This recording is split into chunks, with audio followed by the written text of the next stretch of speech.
آپ صلی اللہ علیہ وآلہ وسلم کی خدمت میں حاضر ہو گئے۔ حضرت صلی اللہ علیہ وآلہ وسلم اس وقت جارانہ کے مقام پر تھے۔ انہوں نے اسلام قبول کر لیا۔ حضرت صلی اللہ علیہ وآلہ وسلم نے انہیں بنی حوازن کے ان لوگوں کا امیر بنا دیا جو مسلمان ہو گئے تھے۔ جارانہ سے حضور اکرم صلی اللہ علیہ وآلہ وسلم مکہ معظمہ روانہ ہونے لگے تو عمرے کا احرام باندھ لیا۔ وہاں سے روانہ ہو کر رات کے وقت مکے میں داخل ہوئے۔ آپ صلی اللہ علیہ وآلہ وسلم مسلسل لبیک یعنی تلبیہ پڑھتے رہے۔ عمرے سے فارغ ہو کر حضور اکرم صلی اللہ علیہ وآلہ وسلم 27 ذی قعدہ کو مدینہ منورہ واپس تشریف لائے۔ فتح مکہ کے بعد عرب کے تمام قبائل پر اسلام کی دھاک بیٹھ گئی اور وہ جوک در جوک اسلام قبول کرنے لگے۔ رجب 9 ہجری میں غزوہ تبوک پیش آیا۔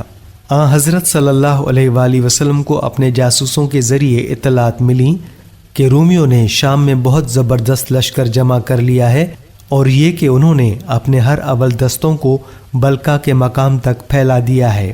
بلقا ایک مشہور مقام تھا۔ ان اطلاعات کی بنیاد پر حضرت صلی اللہ علیہ وآلہ وسلم نے تیاری کا حکم فرمایا۔ آپ صلی اللہ علیہ وآلہ وسلم صحابہ کرام رضی اللہ تعالیٰ عنہم کو جنگ کی تیاری کا حکم فرماتے تھے تو یہ نہیں بتاتے تھے کہ جانا کہاں ہے، مطلب یہ کہ اس بات کو خفیہ رکھتے تھے۔ لیکن غزوہ تبوک کے بارے میں آپ نے معاملہ راز میں نہ رکھا، اس لیے کہ رومیوں کا لشکر بہت زیادہ فاصلے پر تھا۔ راستے کی تکالیف کا اندازہ کیے بغیر چل پڑنا مناسب نہیں تھا۔ اس کے علاوہ دشمن کی تعداد بھی بہت زیادہ تھی، اس لیے اس کے مطابق تیاری کرنے کی ضرورت تھی۔ غزوہ تبوک حضرت صلی اللہ علیہ وآلہ وسلم کا آخری غزوہ ہے۔ اس کے بعد آپ صلی اللہ علیہ وآلہ وسلم کسی غزوے میں تشریف نہ لے جا سکے۔ البتہ مہمات کے لیے صحابہ کرام رضی اللہ تعالیٰ عنہم کو روانہ فرماتے رہے۔ سامان جنگ اور ضرورت کی دوسری چیزوں کے لیے حضرت صلی اللہ علیہ وآلہ وسلم نے امداد کا اعلان فرمایا۔ اس اعلان کا سننا تھا کہ صحابہ کرام نے اپنا مال اور دولت پانی کی طرح خرچ کیا۔ حضرت عثمان رضی اللہ تعالیٰ عنہ نے تو اس قدر دولت لٹائی کہ کوئی دوسرا شخص مقدار کے لحاظ سے ان کی برابری نہ کر سکا۔ انہوں نے 900 اونٹ، 100 گھوڑے، 10,000 دینار اور ان کے علاوہ بے شمار زاد راہ دیا۔ حضرت عثمان رضی اللہ تعالیٰ عنہ کی فیاضی کا حال دیکھ کر حضرت صلی اللہ علیہ وآلہ وسلم نے فرمایا، اے اللہ، میں عثمان سے راضی ہوں، تو بھی ان سے راضی ہو جا۔ ایک روایت کے مطابق آپ صلی اللہ علیہ وآلہ وسلم کافی رات گئے تک ان کے لیے دعا فرماتے رہے۔ آپ صلی اللہ علیہ وآلہ وسلم نے ان کے لیے یہ الفاظ بھی ارشاد فرمائے، آج کے بعد عثمان کا کوئی عمل انہیں نقصان نہیں پہنچا سکتا۔ یہ الفاظ کہتے وقت آپ صلی اللہ علیہ وآلہ وسلم ان دیناروں کو الٹ پلٹ کر رہے تھے۔ حضرت عثمان رضی اللہ تعالیٰ عنہ کے علاوہ جو دوسرے مالدار صحابہ تھے، انہوں نے بھی لشکر کی تیاری میں زبردست امداد دی۔ حضرت ابو بکر صدیق رضی اللہ تعالیٰ عنہ تو قربانی میں سب سے بڑھ گئے۔ وہ اپنے گھر کا سارا سامان لے آئے۔ اس کی تعداد 4,000 درہم کے برابر تھی۔ حضرت صلی اللہ علیہ وآلہ وسلم نے ان سے پوچھا، ابو بکر، اپنے گھر والوں کے لیے بھی کچھ چھوڑا ہے یا نہیں؟ جواب میں انہوں نے عرض کیا، میں نے ان کے لیے اللہ اور اللہ کا رسول چھوڑا ہے۔ حضرت عمر رضی اللہ تعالیٰ عنہ اپنا نصف مال لائے۔ حضرت عبد الرحمن بن عوف رضی اللہ تعالیٰ عنہ بھی بہت سا مال لائے۔ حضرت عباس بن عبد المطلب رضی اللہ تعالیٰ عنہ بھی بہت مال لائے۔ عورتوں نے اپنے زیورات اتار کر بھیجے۔ حضرت عاصم بن عدی رضی اللہ تعالیٰ عنہ نے 70 وسق کھجوروں کے دیے۔ ایک وسق اتنے وزن کو کہتے ہیں جتنا وزن ایک اونٹ پر لادا جا سکے۔ یہ وزن تقریباً 4.25 ٹن بنتا ہے۔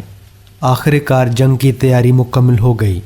حضرت صلی اللہ علیہ وآلہ وسلم 30,000 کے لشکر کے ساتھ روانہ ہوئے۔ اس لشکر میں 10,000 گھوڑے تھے۔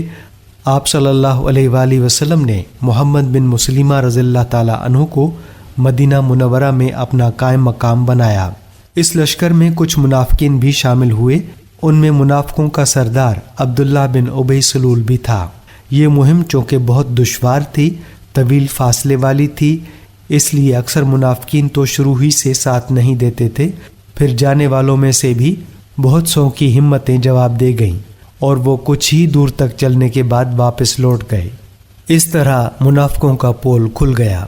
حضور اکرم صلی اللہ علیہ وآلہ وسلم نے اس غزوے کے لیے کئی پرچم تیار کرائے تھے۔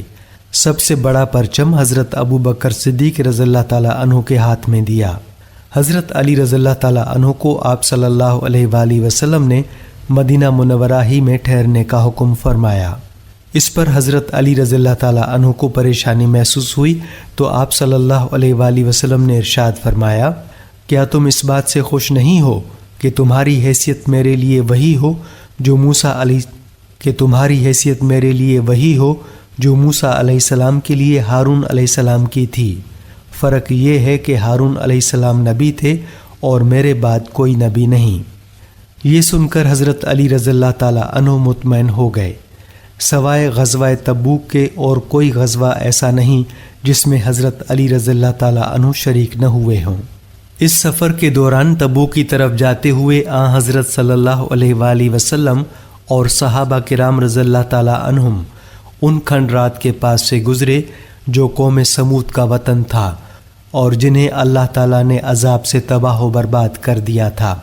اس مقام سے گزرتے وقت حضرت صلی اللہ علیہ وآلہ وسلم نے اپنے سر مبارک پر کپڑا ڈال لیا تھا اور سواری کی رفتار تیز کر دی تھی تاکہ جلد از جلد وہاں سے گزر جائیں، اور آپ صلی اللہ علیہ وآلہ وسلم نے صحابہ کرام رضی اللہ تعالیٰ عنہم سے فرمایا تھا، ان کھنڈرات کے پاس سے روتے ہوئے گزرو، کہیں تم بھی اس بلا میں گرفتار نہ ہو جاؤ جس میں یہ قوم ہوئی تھی۔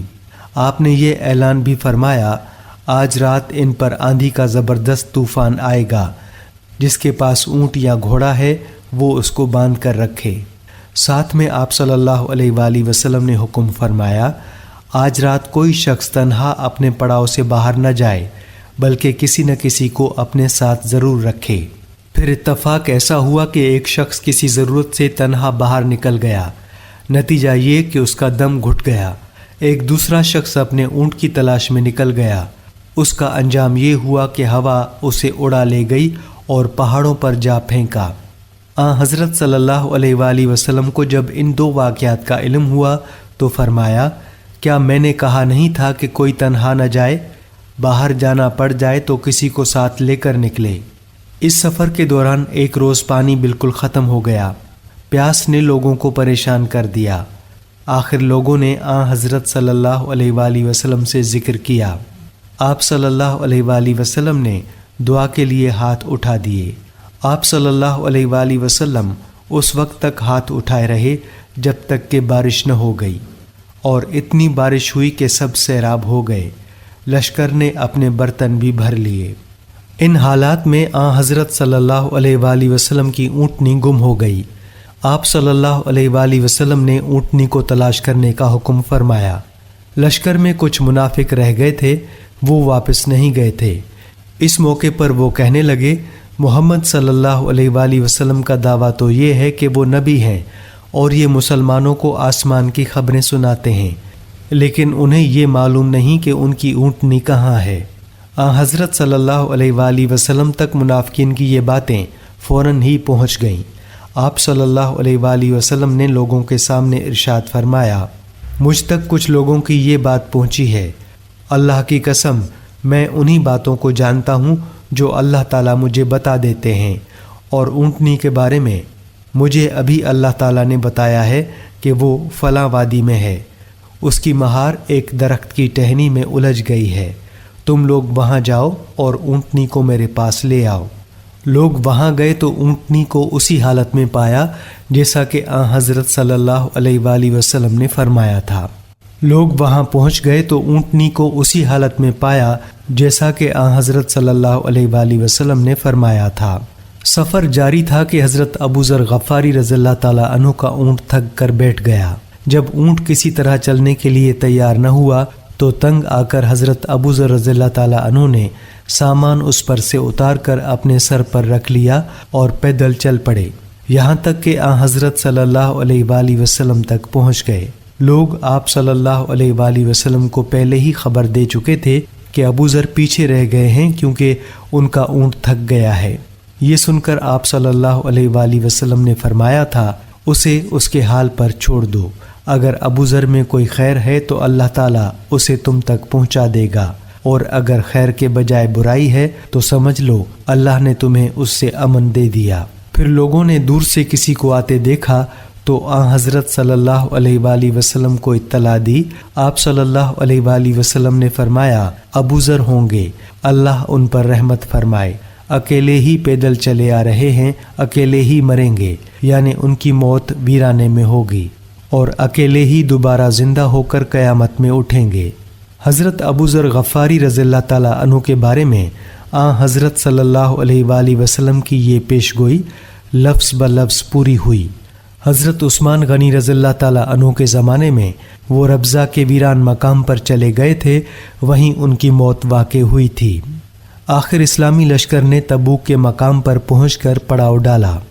وہاں پہنچ کر معلوم ہوا کہ تبوک کے چشمے میں پانی بہت کم ہے، لشکر کی ضرورت اس سے پوری نہیں ہو سکتی۔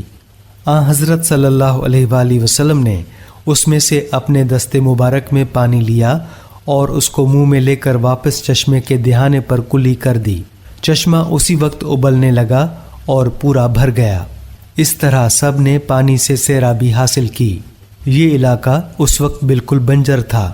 اس موقع پر نبی اکرم صلی اللہ علیہ وآلہ وسلم نے حضرت معاذ رضی اللہ تعالیٰ عنہ سے ارشاد فرمایا، اے معاذ، اگر تمہاری عمر نے وفا کی تو تم دیکھو گے یہ علاقہ باغ و بہار بن جائے گا، یعنی گرد و پیش کی یہ سرزمین باغات والی نظر آئے گی۔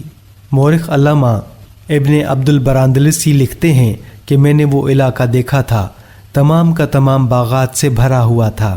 تبوک کے مقام تک پہنچنے سے ایک رات پہلے حضرت صلی اللہ علیہ وآلہ وسلم ایک رات سوئے تو صبح آپ صلی اللہ علیہ وآلہ وسلم کی آنکھ دیر سے کھلی۔ بیدار ہوئے تو سورج سوانزے کے قریب بلند ہو چکا تھا۔ اس سے پہلے رات کو آپ صلی اللہ علیہ وآلہ وسلم نے بلال رضی اللہ تعالیٰ عنہ کو جاگ کر نگرانی کرنے اور فجر کے وقت اٹھانے کا حکم دیا تھا۔ حضرت بلال رضی اللہ تعالیٰ عنہ ٹیک لگا کر بیٹھ گئے تھے۔ اتفاق سے ان کی بھی آنکھ لگ گئی تھی، وہ بھی سوتے رہ گئے تھے۔ اس طرح نماز کا وقت نکل گیا۔ حضرت صلی اللہ علیہ وآلہ وسلم نے حضرت بلال رضی اللہ تعالیٰ عنہ سے فرمایا، کیا میں نے تم سے کہا نہیں تھا کہ ہمیں فجر کے وقت جگا دینا؟ جواب میں حضرت بلال رضی اللہ تعالیٰ عنہ نے عرض کیا، اے اللہ کے رسول، جس چیز نے آپ کو غافل کر دیا اسی نے مجھے غافل کر دیا، یعنی مجھے بھی نیند آ گئی تھی۔ آپ صلی اللہ علیہ وآلہ وسلم نے وہاں سے پڑاؤ اٹھانے کا حکم فرمایا اور اس کے بعد فجر کی نماز ادا کی گئی، یعنی یہ قضا نماز تھی۔ تبوک کے سفر کے دوران ایک جگہ پھر پانی ختم ہو گیا۔ حضرت صلی اللہ علیہ وآلہ وسلم کو یہ بات بتائی گئی تو آپ صلی اللہ علیہ وآلہ وسلم نے حضرت زبیر رضی اللہ تعالیٰ عنہ اور ایک اور صحابی کو پانی کی تلاش کرنے کے لیے بھیجا کہ کہیں سے پانی تلاش کر کے لاؤ۔ یہ دونوں حضرات وہاں سے چل کر راستے پر آ بیٹھے۔ جلد ہی انہوں نے دور سے ایک بوڑھی عورت کو آتے دیکھا۔ وہ اونٹ پر سوار تھی، اس نے پاؤں دونوں طرف لٹکا رکھے تھے اور مشکیزوں میں پانی بھر رکھا تھا۔ انہوں نے اس سے پانی مانگا۔ اس پر وہ بولی، میں اور میرے گھر والے تم سے زیادہ پانی کے ضرورت مند ہیں، میرے بچے یتیم ہیں۔ اس پر انہوں نے کہا، تم پانی سمیت ہمارے ساتھ رسول اللہ کے پاس چلو۔ یہ سن کر وہ بولی، کون رسول اللہ؟ وہ جادوگر جن کو بے دین کہا جاتا ہے؟ پھر تو یہی بہتر ہے کہ میں ان کے پاس نہ جاؤں۔ اس کا جواب سن کر یہ دونوں حضرات اسے زبردستی حضرت صلی اللہ علیہ وآلہ وسلم کے پاس لے آئے۔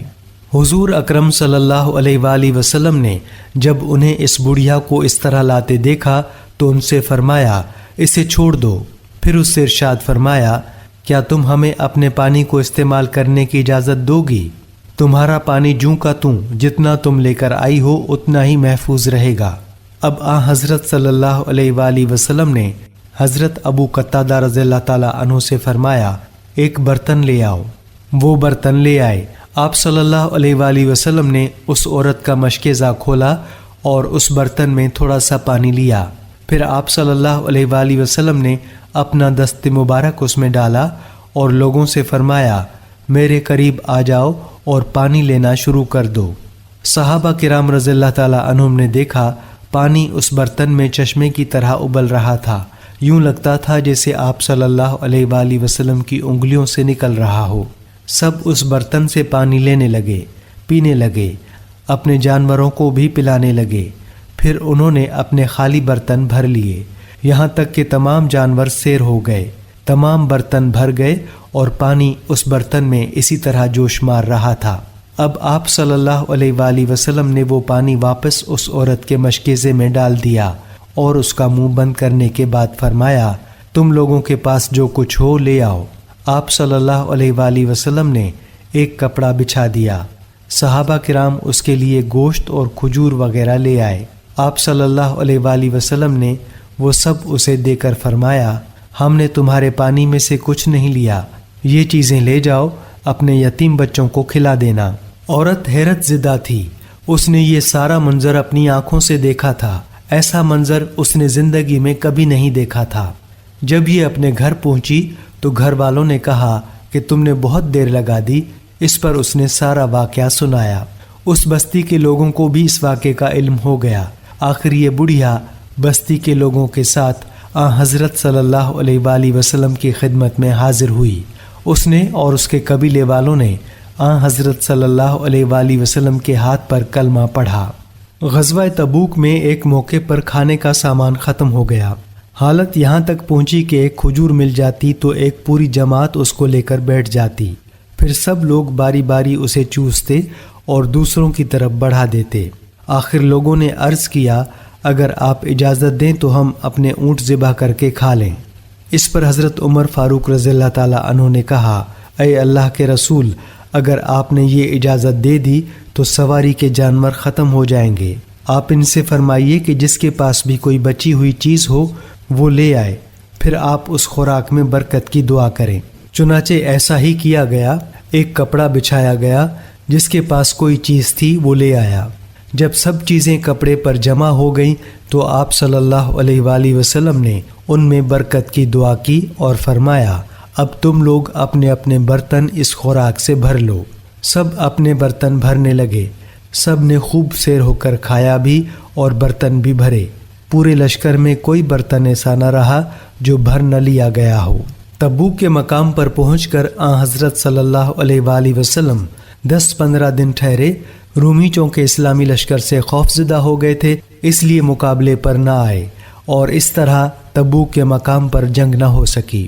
اس دوران آپ صلی اللہ علیہ وآلہ وسلم قصر نمازیں پڑھتے رہے، یعنی مسافروں کی نماز جس میں ظہر، عصر اور عشاء کی فرض نمازوں میں 4 رکعت کی بجائے 2 رکعت ادا کی جاتی ہیں۔ آخر تبوک سے واپسی کا سفر شروع ہوا۔ راستے میں چند منافقوں نے حضور اکرم صلی اللہ علیہ وآلہ وسلم کو کھائی میں دھکا دے کر قتل کرنے کی سازش تیار کی، لیکن ان کی سازش کی اللہ تعالیٰ نے آپ صلی اللہ علیہ وآلہ وسلم کو وحی کے ذریعے خبر دے دی۔ اس طرح ان کی سازش ناکام ہوئی۔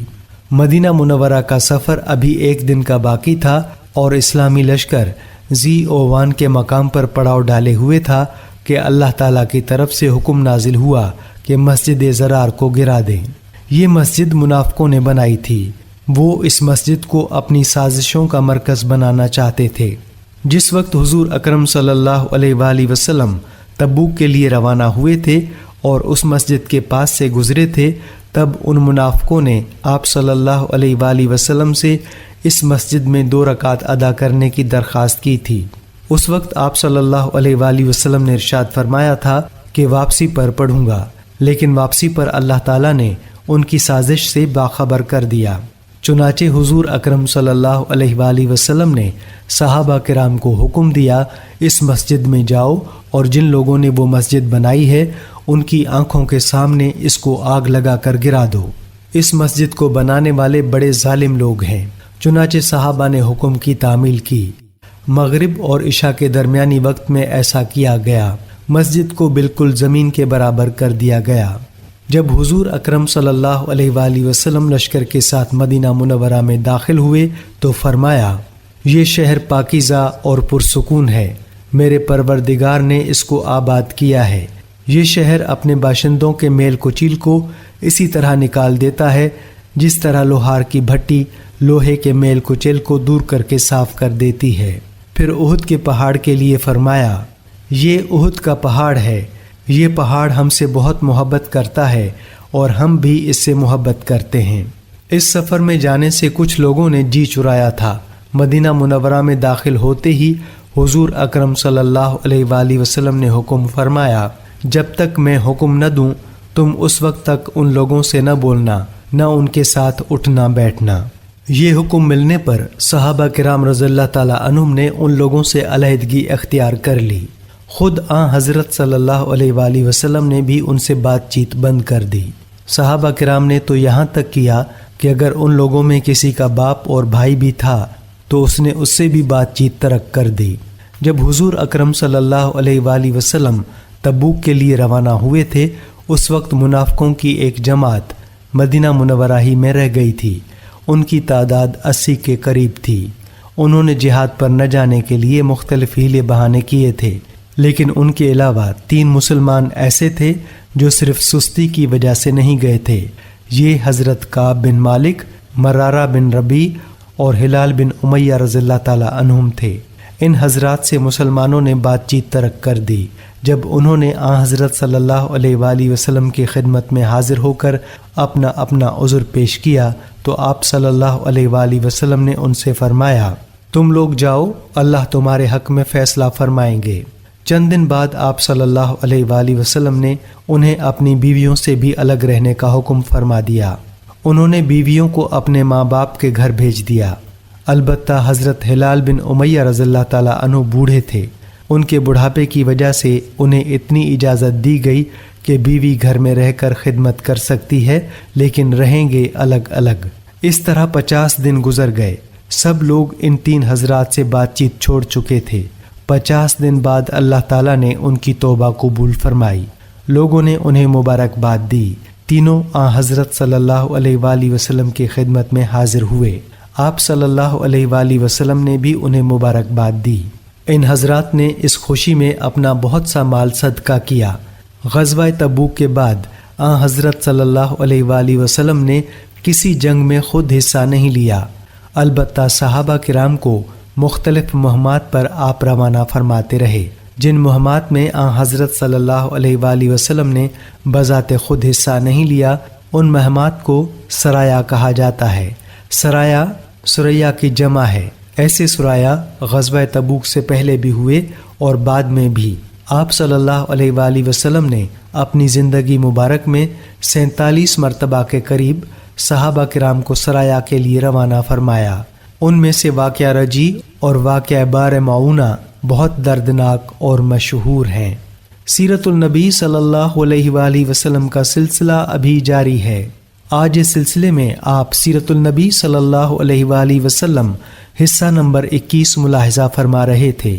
امید کرتے ہیں یہ ویڈیو آپ کو ضرور پسند آئی ہوگی۔ اسے اپنے دوستوں کے ساتھ زیادہ سے زیادہ شیئر کریں، لائک کریں، کمنٹس کریں۔ دستور حیات پیج کو فالو کریں۔